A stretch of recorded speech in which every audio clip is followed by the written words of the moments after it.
Good afternoon, everyone. Welcome back. I'm Steve, I'm Scott. and together we are Backyard Musings, broadcasting from Apple Valley, California. We are the Science and Technology Channel.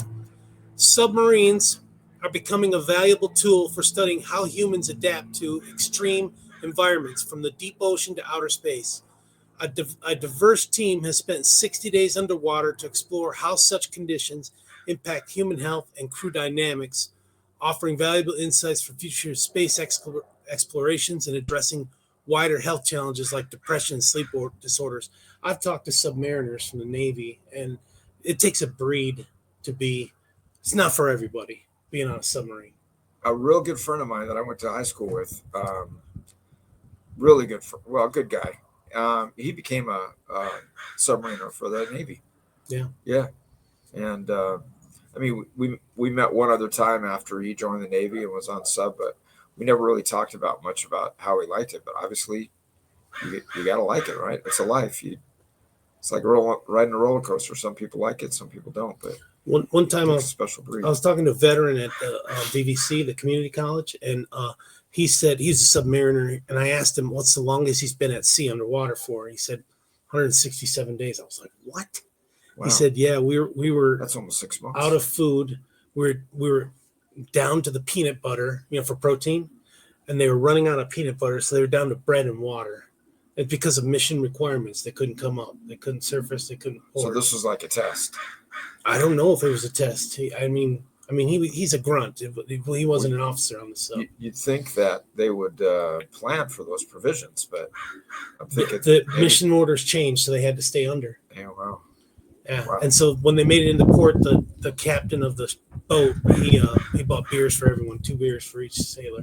Nice. They're kind of the I don't know if this is the right term for military, but they're the unseen heroes, right? I mean, They do a lot of stuff, and they're not in the fray. They are, but they're not. You don't see them. They're underwater, right? Yeah. There's a lot of subs lost in World War II. Also, right. A lot. Yeah, on all sides. Japan lost. Germany lost. We lost. Mm-hmm. Yeah. And I remember a few years ago listening, getting that report of that one sub, that Russian sub. This was quite a few years ago. That had an explosion, the nuclear sub that went down? Yeah, I think that was off the coast of Siberia, or something. But yeah, terrible tragedy. Yeah. So the European Space Agency, the Portuguese Space Agency, and the Portuguese Navy are using submarines to simulate the isolation and confinement challenges faced during space missions. Would you like to know more? Recently, the first crew of the Subsea project completed a 60-day underwater expedition and returned to shore. Scientists from universities in Germany, Italy, and Portugal all are analyzing how stress, mood, and teamwork evolve among 25 volunteers living in tight quarters, similar to conditions experienced by astronauts on long-duration space missions. I've never been on a Navy sub, but I was on like a tourism sub where they go down like 100 feet so you can see the fish and the coral. Oh, and then you come up. That was pretty neat. And we were all packed in like sardines, Yeah, I'm trying to think. We went on a sub. It was docked, but we went on a sub when I was a kid. I don't remember where it was, up in San Francisco maybe, or must have been. But it was kind of eerie. It's very confined, but talk about spacecraft, though, that's really small. So a lot less people, but pretty interesting. Yeah. Submarines replicate the isolation, confinement, and operational challenges of space missions, making them ideal for studying how these conditions affect crew members and for developing strategies to help them cope. Underwater expeditions serve as high-fidelity analogs for testing new techniques and for gathering data to improve future human spaceflight missions. To understand how body and mind adapt throughout the mission, scientists use questionnaires and collected hair and saliva samples. Oh, okay. Interesting. The results will help track them stress markers like cortisol, as well as monitor changes in the crew's immune health. ESA and its international partners have been using the International Space Station for more than 2 decades to conduct hundreds of experiments, including the study of the effects of spaceflight on human health. On the space station, astronauts are exposed to microgravity and space radiation while living and working in a confined environment. On a sub, they're not in zero G. So Right. that would be a difference there. Right. ESA astronaut Andreas Mogensen, who recently spent 6 months orbiting Earth with the Huygens mission, believes that missions like Subsea help them prepare for the many physiological and psychological challenges of space. Subsea is an essential initiative to understand human reliance in extreme environments, says Andreas. Quote, research into life and work in confined environments, whether under the sea, in space, or in remote locations on Earth, provide invaluable insights into how humans adapt physically and mentally to isolation and stress, he adds. Another quote, these efforts deepen our understanding of extreme environments and play a crucial role in preparing the global space community for the challenges of future missions to the moon, Mars, and beyond. And that's from Daniel Neuschwander, ESA's Director of Human and Robotic Exploration. That sounds cool, robotic exploration. Yeah. And we're gonna have we talked about the? No, I don't think we have. Doesn't sound like it. No, the new spacecraft that.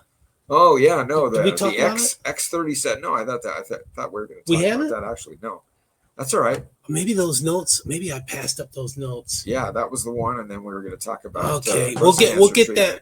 We'll get that tomorrow, folks. But there's a spacecraft that's been up for years now. It's an unmanned drone that's collecting debris and stuff, doing experiments and stuff, and it looks like the space shuttle, but there's no windows. There's unmanned. It looks like the really cool. Predator drone. You see, but it's huge, pregnant, bigger, smaller than the shuttle, bigger than the Predator. Yeah, it's bloated. It's a bloated Predator. So I remember sending those notes. Okay, all right. Okay, right. We'll get to it. We'll get back on track. Where was I? Bleep today. So. Integrating knowledge from submarine and astronaut research communities could drive innovation in healthcare for polar stations, military deployments to Siberia, hiking expeditions, Greenland, or South Pole, populations living in prolonged darkness, and even mining operations. Findings could address clinical disorders such as seasonal affective disorder, depression, and sleep disturbances. This subsea mission marks the initial phase of a project designed to expand its research scope in subsequent stages. So we were talking about this one mission that you heard about where these guys were out and then they had to prolong it. They were ordered to prolong their mission. Yeah. That would be tough, right? Yeah. Because you're planning, you're telling your loved ones or whoever, hey, I'll be back in 6 weeks. They couldn't send emails. It was radio silence. Yeah, that's even worse. And then what do the people on land start to think? What are you back home? What do they start to think? They just tell the families, hey, they're on the mission. They can't communicate. They're fine. But he explained how one guy flipped out because they were down to bread and water, and they had to restrain him and hold him. Oh, wow. Because he, a sailor. He wanted to raid the kitchen? Nothing left in the kitchen, man. I want off this boat. Get me to the torpedo room so I can climb out the boat. Jeez. So they had to hold him down. That's what he said. That sounds pretty bad. Yeah. So. Crazy. All right, quote again. Subsea aligns perfectly with Portugal's growing focus on analog activities and space medicine, says Ricardo Conde, president of the Portuguese Space Agency.